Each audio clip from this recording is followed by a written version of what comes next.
Buenas tardes, queridos amigos de Radio Agricultura. Estamos en nuestra edición de día jueves de Nuevas Voces y como sabe usted muy bien, los jueves son jueves de historia con Alejandro San Francisco, a quien saludamos inmediatamente. Alejandro, que es historiador de la Universidad Católica y la Universidad San Sebastián, doctor en historia de la Universidad de Oxford, y esto también quiero decirlo especialmente. Además, Alejandro es director general del proyecto Historia de Chile 1960-2010, que ya tiene... ya son 9 los tomos que hay, ¿no? Porque hay 6 publicados y vienen 3 en camino. Los últimos 3 van a salir pronto, digamos, pero aquí tengo en mis manos el tomo 5 y el tomo 6, para quienes nos están viendo en YouTube, los pueden observar, que son justamente a propósito de los temas que han tomado todo el año, ¿cierto? Que es el gobierno de Salvador Allende, el tomo 5 y el tomo 6,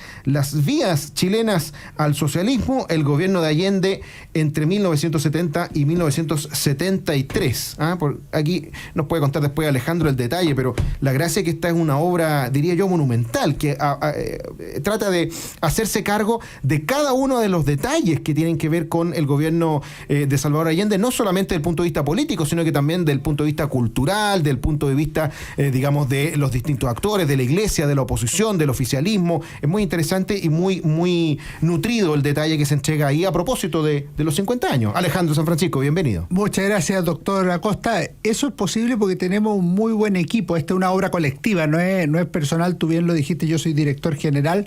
En este libro participan José Manuel Castro, Milton Cortés, Miriam Duchens, Gonzalo Larios, Montserrat Risco, Ángel Soto y yo, que soy el director general. Estos 7 autores hicimos esta obra y eso nos permite tener distintas dimensiones. Obviamente esta es una historia fundamentalmente política, esa es la idea matriz que hay, pero trata los temas económicos, relaciones internacionales, la cultura, la Iglesia Católica, la educación. Y si tú miras el proceso de la Unidad Popular, están íntimamente imbricados, o sea, al final la educación es parte del proyecto de la Unidad Popular, es parte de los problemas, por ejemplo, en 1973 a través de la ENU, las relaciones internacionales, el gobierno dice que va a reformular en el programa de gobierno las relaciones, por ejemplo, reabriendo con Cuba dicha situación, y hay una pelea en el marco de la Guerra Fría con los Estados Unidos.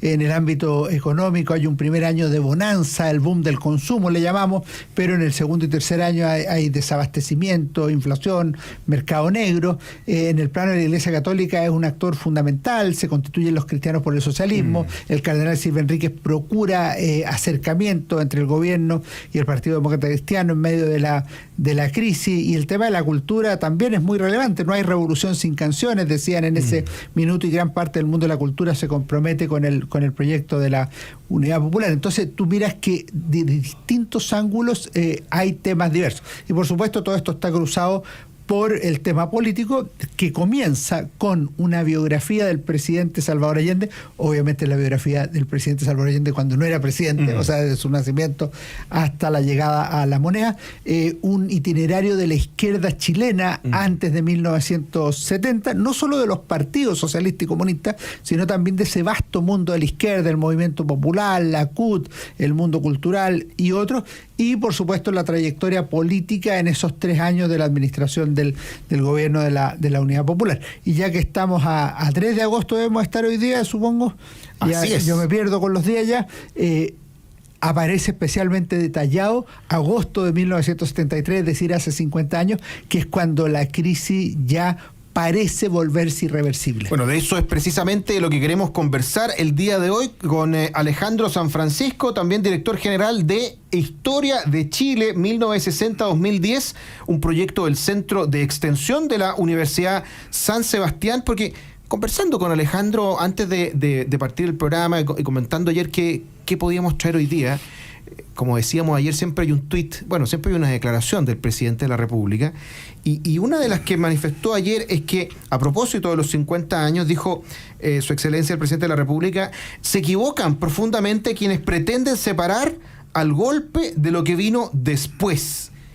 Y yo reflexionaba que quizá también se equivocan profundamente quienes pretenden separarlo de lo que pasó antes, sobre todo considerando esto que queremos compartir con nuestros auditores de Nuevas Voces, que el mes de agosto de 1973 fue absolutamente clave a propósito de lo que después terminaría desencadenándose en el 11 de septiembre. Y es importante hacer esto como lo que hay un libro muy entretenido a propósito del 23F, que es la anatomía de un instante. Javier Cercas. A propósito, ¿cierto?, del intento de golpe, cuando se está reinstaurando la democracia en España. Y bueno, yo decía, Alejandro, conversemos un poquito de una anatomía de un mes, de algunos de los aspectos iniciales más importantes. Más adelante con Tomás irán conversando sobre los finales de agosto, pero hay cosas que fueron pasando en agosto que son especialmente interesantes, como por ejemplo la crisis que ya iba creciendo, a propósito, usted lo comentó, de la ENU, el ambiente social,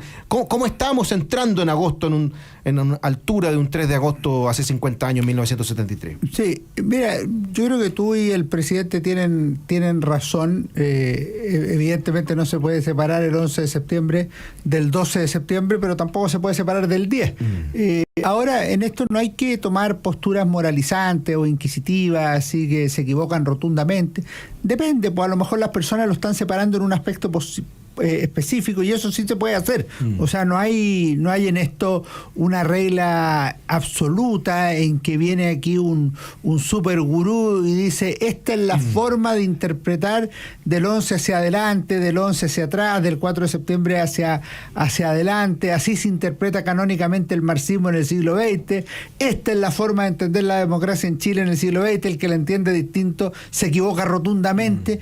Yo la verdad es que creo un poco más en la libertad y en la capacidad que tenemos las distintas personas de aproximarnos a los temas de manera diferente, y en ese sentido pediría respeto para esas formas diferentes de aproximarse. Dicho eso, efectivamente, si tú analizas, y lo vamos a mostrar después en el segundo bloque, lo que pasa entre marzo de 1973 y agosto de 1973 es que se desfonda el sistema. O sea, en marzo se producen las elecciones, y en esas elecciones podría haberse resuelto el camino en una u otra dirección. Si el gobierno obtenía mayoría en las dos cámaras, se aplicaba la vía chilena al socialismo. Había una ley X, se aprobaba en la Cámara de Diputados, se aprobaba en el Senado y avanzaba. No tuvo mayoría en las dos cámaras el gobierno del presidente Salvador Allende, como no la había tenido nunca.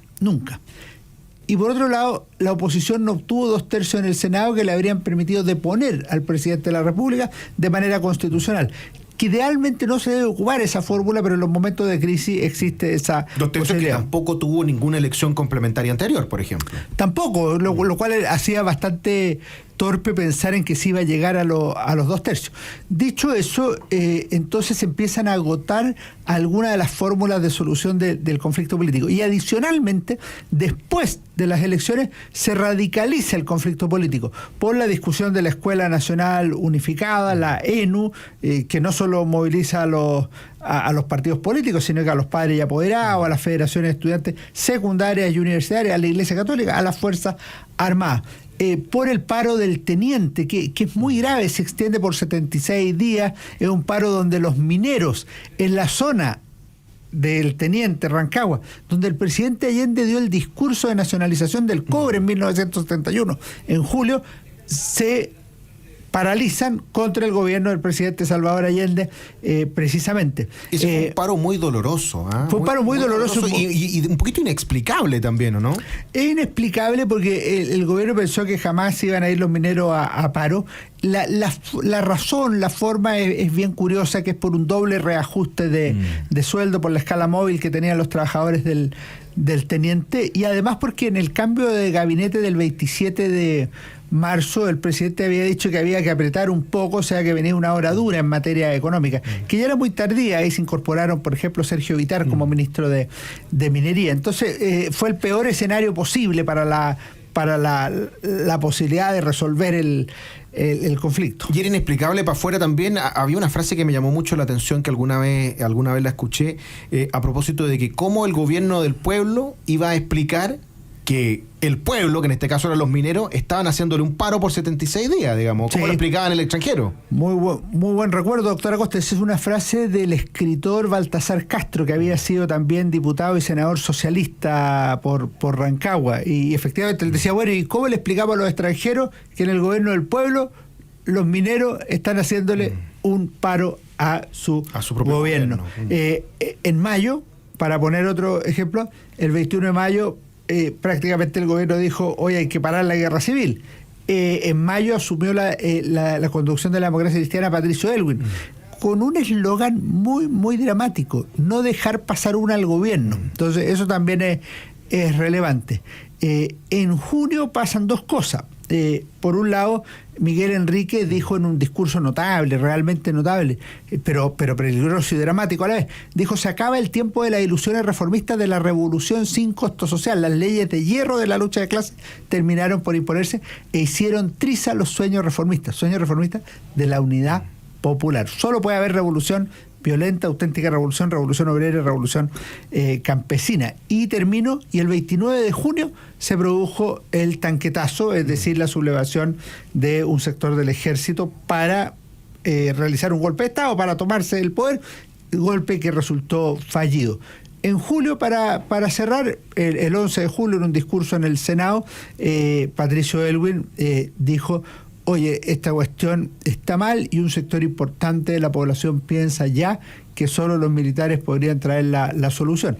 Y al final de mes, para dejar vinculado con agosto, en el 30 de julio se reunió Patricio Aylwin con el presidente Salvador Allende en una primera negociación para tratar de acercar posiciones y ver si se llegaba a algo en medio de la crisis y polarización política que existía.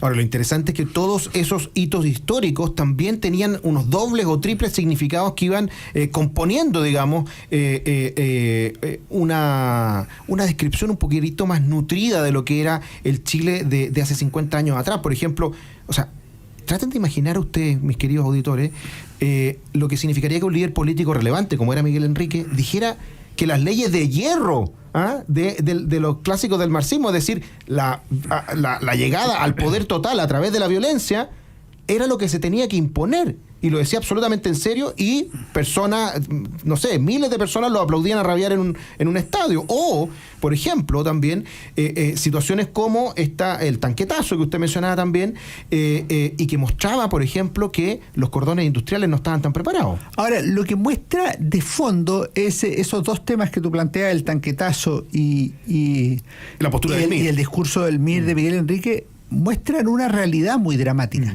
Es que a esa altura un sector más grande, menos grande, más radicalizado, menos radicalizado de la sociedad chilena ve que efectivamente la cuestión del poder se va a resolver por la violencia. Se va a resolver por la violencia revolucionaria, tesis del MIR, o se va a resolver a través de un golpe de Estado contrarrevolucionario o anticomunista, como el que intentó ser el tanquetazo. Y eso es muy dramático para la sociedad, porque significa que se va agotando el tiempo de la solución pacífica del conflicto político, y en ese sentido el diálogo Allende-Aylwin es un intento fallido de acometer una de las últimas oportunidades de solución del conflicto. Quiero que conversemos de eso a la vuelta de nuestra primera pausa. Estamos conversando con Alejandro San Francisco en nuestro Jueves de Historia, que ya volvemos aquí en Radio Agricultura. TV. En Agricultura sigues escuchando Nuevas Voces con Tomás Bengolea. Estamos conversando con Alejandro San Francisco en un nuevo Jueves de Historia aquí en Nuevas Voces, pero antes, como es habitual, vamos a saludar a quienes hacen posible nuestro programa, y vamos a partir esta vez saludando a un nuevo auspiciador que vuelve a Nuevas Voces. Estamos muy contentos, le vamos a decir a Tomás Bengolea que algo de frutos hubo en este reemplazo de esta semana, porque tenemos un nuevo auspiciador. Le agradecemos mucho a Carlos Herrera. Carlos Herrera, máster en aceros y más, administrada por la segunda generación familiar, te espera en sus sucursales con una atención especializada para apoyar en todo lo que necesites para la realización de tus proyectos. Más información en carlosherrera.cl. Posgrados de la Universidad de San Sebastián cuenta con más de 100 programas en diversas áreas del conocimiento. Más de 14.000 egresados han preferido sus magíster, diplomados, postítulos y especialidades. Conoce más en posgrados.uss.cl. En Enel buscamos cuidarte y que tu servicio eléctrico sea continuo y de calidad. Por eso, si sabes de un hurto de cables que haya generado corte de electricidad en tu barrio, puedes denunciarlo de manera anónima al 600-696-0000. Ayúdanos a evitar esta práctica ilegal y a mantenernos seguros en él. En Hábitat, tu proceso de pensión lo puedes iniciar 100% online. Es accesible, confiable y con la asesoría personalizada de siempre. Y hoy les tengo una noticia diferente porque la cuenta corriente digital de BCI, la que no te pide requisitos y que puedes sacar hoy mismo desde tu teléfono, ahora también es para pymes. Si estás buscando un apoyo que te permita acceder a mejores soluciones financieras y herramientas para tu negocio, la cuenta corriente digital PYME es para ti. Ábrela hoy, úsala hoy. Bueno, estábamos conversando en el bloque anterior con Alejandro San Francisco, historiador, a propósito de cómo había influido, por ejemplo, el que se incluyera la discusión sobre la ENU en el cambio que había tenido, por ejemplo, la Iglesia Católica, específicamente, ¿cierto? El cardenal Silva Enríquez, que había estado, no tan activo contra las políticas del gobierno hasta la ENU, y posteriormente, ¿cierto?, cuando retoma, ¿cierto?, un rol conciliador, tratando de acercar a la democracia cristiana a través de su presidente Patricio Aylwin y el presidente de la República, Salvador Allende. Y hubo un par de instancias en las cuales se intentó llegar a un acuerdo. Si nos puede contar un poquito esto del cambio, digamos, de la posición de la Iglesia y también el tratar de ser un puente y finalmente, bueno, saber qué pasó con eso. La Iglesia Católica en general, liderada en ese minuto por el cardenal Raúl Silva Enríquez, arzobispo de Santiago, que no era el líder de la Iglesia de Chile, como se dice muchas veces, sino que era arzobispo de Santiago, pero tenía evidentemente una exposición pública mayor y un claro liderazgo. Él había tenido una posición respecto de la unidad popular conciliadora. Desde el primer minuto hubo un Te Deum, está explicado en el tomo 5 y 6, especialmente el tema de la Iglesia Católica, pero no tuvo una posición contraria al gobierno de la unidad popular, tampoco favorable. Hubo un grupo sí, pero no de los obispos y arzobispos, donde estaban los cristianos por el socialismo, que se manifestaron derechamente en favor de la revolución socialista. Lo que ocurre en 1973 es que el cardenal le manifiesta al presidente de la República, que había dicho que no iba a tocar a la Iglesia ni con el pétalo de una rosa, le manifiesta que la Escuela Nacional Unificada como proyecto carece de valores humanos y cristianos, y en ese sentido no debe aplicarse. Finalmente el presidente de la República termina retirando el proyecto. Después, en lo segundo que tú decías, que el diálogo con la democracia cristiana tiene dos partes, podríamos decir. Uno en que tiene que ver la Iglesia y el otro no. El 30 de julio se reunió el presidente Allende con el presidente de la democracia cristiana, que era Patricio Aylwin. Ese diálogo no dio mayores frutos. El resultado fue que Aylwin le propone mediante carta al gobernante un cambio de gabinete, una rectificación total, que significaba incorporar prácticamente la mitad del gabinete de composición militar y que tuviera una capacidad resolutiva. Estamos hablando del 1 de agosto. Le contesta el otro día el presidente Salvador Allende y le dijo al presidente del Partido Demócrata Cristiano que dos cosas: que no cree conveniente que haya cambio de gabinete habiendo hecho uno hace menos de un mes, o sea, en julio, y en segundo lugar, no cree que tenga que incorporar a militares a los gabinetes, sino que este es un asunto que tienen que resolver los civiles. Ahora, curiosamente, a los 6-7 días hizo cambio de gabinete y convocó a los militares. Esto es súper complicado, porque puede generar risa, pero muestra lo errático que estaba el gobierno y el presidente de la República en un momento decisivo. O sea, puede haber tenido la decisión A o la B. Lo interesante es que dice resueltamente: no, esto no, ni cambio de gabinete ni militares. A la semana, cambio de gabinete y militares. O sea, eso revela también las peleas internas que había al interior de la Unidad Popular. Sí, es que hay un tema que también me llamó mucho la atención, que se enumeraba dentro de las posibilidades, ¿cierto?, de acuerdo que podrían haber, generado una salida alternativa al 11 de septiembre, finalmente como terminó, y era que se llegara a un acuerdo entre la democracia cristiana y el gobierno y el Partido Socialista, y entiendo que el propio Allende le envió formalmente una solicitud a la UP, ¿cierto? Con creo que una decena o 9 puntos, solicitando flexibilidad, digamos, y entiendo que a todos y cada uno le dijeron que no. Sí, le mandó varios puntos a la Unidad Popular, la posibilidad de diálogo con la democracia cristiana, la convocatoria a un plebiscito, que autorizaran al presidente de la República a conducir especialmente ese proceso mientras se solucionaba. No, dijo la Unidad Popular. Ironiza Joan Garcés en ese excelente libro que es Allende y la experiencia chilena. Alternativas propuestas a cada uno de estos puntos, ninguna. O sea, Allende estaba solo en la práctica, lo dejaron solo. Ahora, el cardenal Silva Enrique hizo un último esfuerzo y el 17 de agosto en su casa convocó al presidente del Partido Popular Cristiano, Patricio Aylwin, y al presidente de la República, Salvador Allende, a una última reunión, una reunión nocturna, muy regada según algunos, y fue una conversación en la práctica inútil.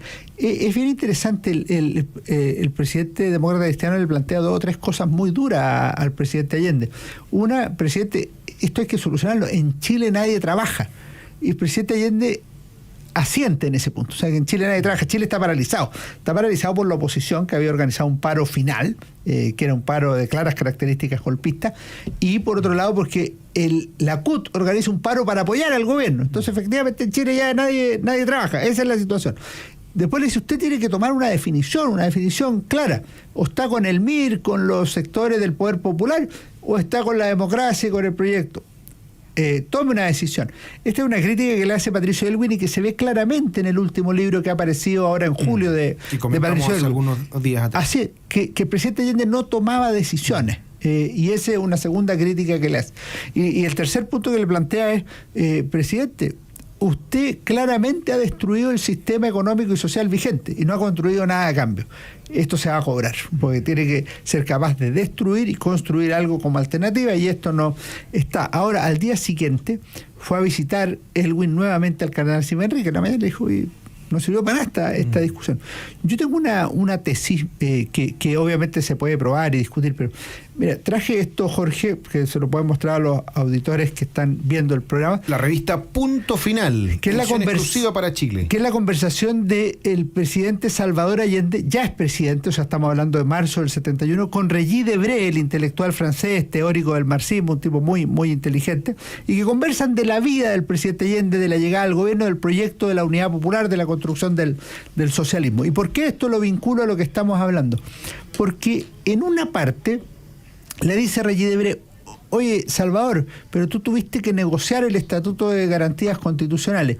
Y lo que le dice Allende es notable, lamentable pero notable. Le dice, no negociamos nada, ubícate en el momento en que eso ocurrió, que era entre la elección presidencial y cuando asumió el mando. En ese minuto lo importante era llegar al gobierno. Entonces firmó el Estatuto de Garantías como necesidad táctica. ¿Qué tiene que ver esto con lo otro? Que yo creo que aquí había ya un descrédito, una pérdida de confianza en las negociaciones con el presidente Allende. Lo dice Patricio Aylwin en sus comentarios privados, que cuando Allende le decía, por ejemplo, ¿qué más garantía para la democracia que yo?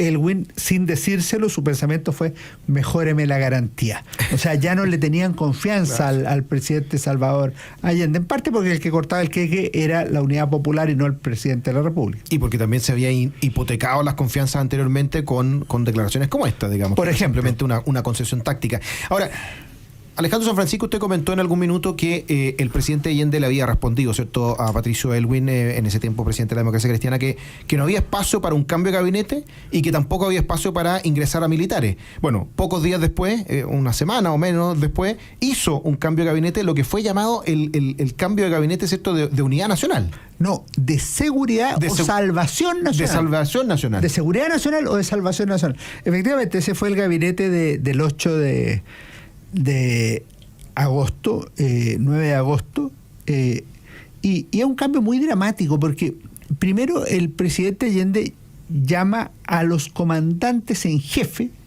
de las Fuerzas Armadas y general director de Carabineros. O sea, nos llama a cualquiera. Militar, claro. Llama entre ellos al general Carlos Prats, lo convoca en la cartera de defensa, llama al de la Fuerza Aérea, César Ruiz Nanyú, al de la Marina, el almirante Montero, y el general Sepúlveda de Carabineros. Y todos ellos se incorporan al gabinete. ¿Quién había sugerido que hubiera militar en el gabinete? Dos grupos, el Partido Demócrata Cristiano y un grupo de militares que se había autoconformado días antes, que se llamaba el Comité de los 15, que integraban 5 generales del Ejército, 5 generales de la Fuerza Aérea y 5 almirantes. De manera que los militares estaban deliberando con conocimiento del gobierno, porque algunas de las ideas se las hicieron llegar al propio gobierno a través del general Carlos Prats, con lo cual ya había una situación sobrepasada. Ahora, Carlos Prats, que ya había sido ministro anteriormente. Había sido ministro desde el 2 de noviembre del 72 hasta el 27 de marzo del 73 en la cartera de Interior. Ahora, los uniformados ya se habían opuesto a que los militares volvieran al gobierno, salvo que volvieran con poder real. Aquí volvieron y sin poder real, lo que fue un nuevo golpe a la confianza de los uniformados. Esto lo dice nuevamente Joan García. Para esta fecha ya están alienados las confianzas o los apoyos en las Fuerzas Armadas. Ahora uno dice, ¿y por qué las Fuerzas Armadas se meten? A mí me parece que el tema de fondo que se está discutiendo en ese minuto es si va a haber en Chile o no va a haber guerra civil, que eso es algo que temían las Fuerzas Armadas. Mira, traje otro documento que es la revista Principios, que es la revista del Comité Central del Partido Comunista. Y si se alcanza a leer, dice, Chile dice no a la guerra civil. Ese es el penúltimo número de la revista Principios antes del 11 de septiembre de 1973. Efectivamente, el siguiente que va a aparecer es el de julio-agosto. Y para mayor abundamiento, ¿qué dice el de julio-agosto? Tiene un artículo especial de Hernán Ramírez Necochea sobre la guerra civil de 1891, comparando la situación de Chile en 1891 con la actual, en que dice, entre otras cosas, que los comunistas no quieren guerra civil, pero no la temen y el pueblo va a derrotar a sus adversarios si hay guerra civil. Entonces, ese es el contexto y eventualmente por eso los militares terminan decidiendo, bueno, algo hay que hacer y meterse acá. Ahora, ese gabinete de unidad nacional, que el presidente Allende en su discurso de ocasión, o sea, el discurso al asumir el nuevo gabinete, dijo que era la última oportunidad para parar la sedición, es un gabinete que terminó fracasado a los pocos días. O sea, el 17 de agosto, el mismo día de la reunión Allende-Elwin, renunció César Ruiz Nanyú. Es bien interesante, el general del aire renunció al gabinete, no a la comandancia en jefe de la Fuerza Aérea. Y el presidente Allende le dice las dos cosas, y ha dejado de ser mi amigo. Y termina renunciando a las dos cosas. Y 6 días después, o sea, el 23 de agosto, renunció el general Carlos Prats también. O sea, el Gabinete de Seguridad Nacional, la última oportunidad que tenía Chile, fue un completo fracaso y esto terminó también por horadar la situación del gobierno del presidente Salvador Allende, que tenía problemas con la oposición, tenía problemas ahora también en el ámbito militar, tenía problemas con su propia coalición de gobierno. Bueno, los militares en política, a propósito de lo que estaba pasando en agosto de 1973, algo sobre lo que quiero que conversemos también con Alejandro San Francisco a la vuelta de nuestra última pausa aquí en Nuevas Voces. Que ya seguimos a la vuelta de esta pausa. TV. Bengolea. Estamos de regreso conversando con Alejandro San Francisco en nuestro jueves de historia, conversando a propósito de estos 50 años desde 1973 y uno de los temas que también comentábamos hacia el final del bloque anterior era cómo se habían vuelto de nuevo decisivos los militares en política y que además no había sido una excepción en la historia de Chile hace 50 años. Se repitió también cada vez que tuvimos crisis similares. Hay dos cosas que son relevantes. Primero, entre el 69 y el 73, los militares entran y salen de la política de manera habitual, desde el Tacnazo en adelante. Y lo segundo, que en las crisis institucionales hasta 1973, los militares efectivamente entran a resolverla por un doble proceso que se llama la politización militar y la militarización de la política, cuando son convocados al final. Así ocurrió, por ejemplo, en la Guerra Civil de 1829, en la Guerra Civil de 1891, en los golpes militares de 1924-25 y ocurriría también el 11 de septiembre de 1973. En agosto ya estamos en el proceso derechamente de deliberación militar para la toma del poder. Y bueno, estamos en nuestro último bloque y algo que han agradecido mucho nuestros auditores y también las personas que nos siguen por redes sociales es estas mini cápsulas que hemos hecho a propósito de los temas históricos, Alejandro, y de lo que hemos conversado hoy día le quiero preguntar, ¿por qué es tan decisivo agosto de 1973 en 5 minutos? Agosto de 1973 es el mes clave porque sabemos a posteriori que precede al 11 de septiembre. Pero si uno lo mirara solo en agosto, o sea, si uno parara la lectura el 31 de agosto, ¿uno qué podría decir?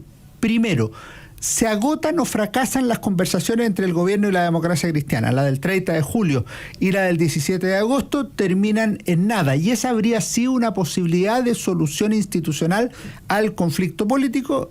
Fracasó. 2. Se formó un gabinete de seguridad nacional o salvación nacional que el presidente Allende planteó como la última oportunidad para resolver la crisis política, la sedición y otros tantos problemas. Ese gabinete fracasó a la semana, es decir, tampoco tuvo la continuidad y tenía la particularidad de haber integrado a los comandantes en jefe de la Fuerza Armada y al general director de Carabineros. 3. Porque existió un paro nacional de las más diversas actividades nacionales cuyo objetivo ya no era simplemente protestar por un aspecto relacionado con el transporte o por otro relacionado con la salud o lo que sea, sino que era mucho más orgánico y tenía que ver con la caída del gobierno de Allende. De hecho, un texto de fines de mes decía hacia una nueva institucionalidad a través de la renuncia de Allende. Ese es el tercer elemento que yo considero crucial. En cuarto lugar, van a ser solo 5 para tenernos al tiempo. En cuarto lugar, porque el 22 de agosto la Cámara de Diputados señaló que el gobierno había quebrantado gravemente la Constitución y las leyes de la República en 2 aspectos fundamentales que son los derechos constitucionales y el principio de separación de poderes, y que no lo había hecho de manera aislada, sino que había sido un plan sistemático para terminar con la democracia y el Estado de Derecho en Chile e instalar un sistema totalitario. El gobierno y específicamente el presidente de la República consideró que esa declaración era un llamado al golpe de Estado en Chile y por eso es crucial el 22 de agosto de 1973. Y al día siguiente, es decir, el 23 de agosto, el general Carlos Prats renunció a la comandancia en jefe del ejército. El presidente Allende le dijo a su asesor Joan Garcés: Prats ya no manda a nadie y está derrumbado psicológicamente. En su reemplazo fue nombrado el general Augusto Pinochet. Termino con una frase que me parece notable como análisis político de Radomiro Tomic, el candidato de 1970, una persona de izquierda que rechazó el 11 de septiembre, y que en su carta de despedida y agradecimiento al general Carlos Prats le dice que Chile vive como las tragedias griegas. Todos queremos que no ocurra, todos decimos querer que no ocurra, pero hacemos cuanto está de nuestra parte para que ocurra. Estamos llevando a la democracia chilena al matadero. Esa carta es de fines de agosto y muestra más o menos lo que se pensaba en ese momento.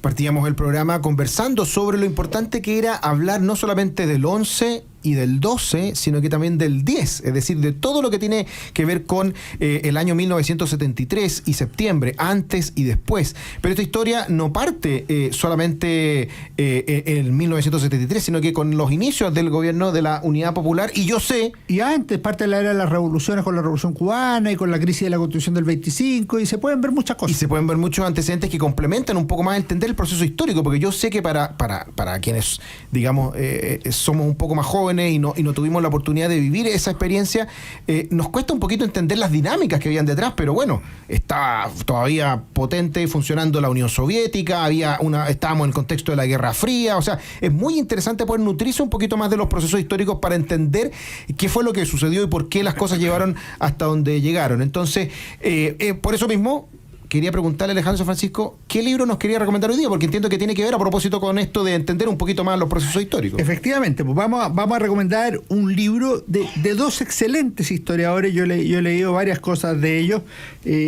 Diego Hurtado Torres y Sebastián Hurtado Torres, publicado por Historia Chilena, la elección presidencial de 1970, pasado y futuro de un momento extraordinario. Yo creo que estas cosas hay que partir desde el principio, y ahí es el comienzo del gobierno de la Unidad Popular. La fotografía de portada es el presidente Allende con banda presidencial. Fue una elección muy, muy compleja, muy contradictoria, llena de problemas, de participación popular, de polarización, el asesinato del comandante en jefe del ejército, pero que se resolvió de manera constitucional con la llegada de Salvador Allende a la moneda. Piensa tú la esperanza que despertó Allende en ciertos sectores populares habitualmente marginados de la vida política del país, fue muy, muy grande, y eso hay que entenderlo también para comprender el proceso de la Unidad Popular. Por supuesto, también tenía limitaciones. Por ejemplo, llegó al gobierno, pero no tenía mayoría en la Cámara de Diputados ni en el Senado, y eso significaba que había que tener una mayor flexibilidad eventualmente para negociar o llegar a acuerdos con otros sectores y no tratar de imponer el programa a rajatabla. Bueno, este libro es muy bien informado sobre la campaña, sobre los candidatos Jorge Alessandri y Radomiro Tomic, además de Salvador Allende, sobre los resultados en los distintos sectores del país. Y yo creo que en ese sentido, para el que quiere introducirse al tema del gobierno de la Unidad Popular a través de su comienzo, creo que es una gran obra, y me parece a mí por lo menos que la puedo recomendar con entera libertad y puede ser útil en estos tiempos. Digo además que de aquí al 11 de septiembre vamos a recomendar todos los jueves de historia un libro relacionado con el gobierno de la Unidad Popular y el 11 de septiembre. Y este libro también abarca ese periodo posterior a la elección y finalmente después la ratificación de Allende por parte del Congreso Pleno. Efectivamente, porque como yo hace algún tiempo escribí en un libro que se llama Camino a la Moneda, un artículo que se llama 60 días que conmovieron a Chile y al mundo. Esos son parte de la elección. O sea, como el 4 de septiembre no se elige presidente de la República, porque hay dos candidatos con mayoría relativa, que son Salvador Allende y Jorge Alessandri, tiene que elegirlo el Congreso Pleno, de manera que la elección sigue su curso, el proceso constitucional sigue su curso. El Congreso Pleno podría haber decidido elegir a Jorge Alessandri y no a Salvador Allende, y eso era perfectamente constitucional, y así lo dijo y lo ratificó el comandante jefe del ejército, general René Schneider. Era parte de la complejidad que tenía la política chilena, y en ese sentido se puede ver muy bien ese libro. Absolutamente recomendado, la elección presidencial de 1970, pasado y futuro de un momento extraordinario, de Diego Hurtado Torres y también su hermano historiador Sebastián Hurtado Torres, editorial Historia Chilena. Parte de lo que va a ser, digamos, nuestras recomendaciones de libro del mes de septiembre, a propósito... De agosto y septiembre, a propósito de septiembre de 1973. Quiero agradecerle muchísimo a Alejandro San Francisco, historiador, académico de la Universidad de San Sebastián, Universidad Católica, y director de formación del Instituto República, habernos acompañado una vez más en este interesantísimo jueves de historia aquí en Nuevas Voces. Doctor, un honor. Mucho gusto. Y además que nuestro último jueves de historia, porque en el próximo jueves va a estar ya Tomás Bengolea, que vuelve el día lunes, y nosotros nos volvemos a encontrar mañana en la última edición de la semana de Nuevas Voces. Quédese aquí, porque ya llega Deportes en Agricultura. Nos vemos, que esté muy bien. Chao, chao. En Agricultura fue Nuevas Voces con Tomás Bengolea. Una presentación de Posgrados de Universidad San Sebastián, posgrados.uss.cl, BCI, y con Enel puedes elegir un mañana mejor. Producción Romina Salinas.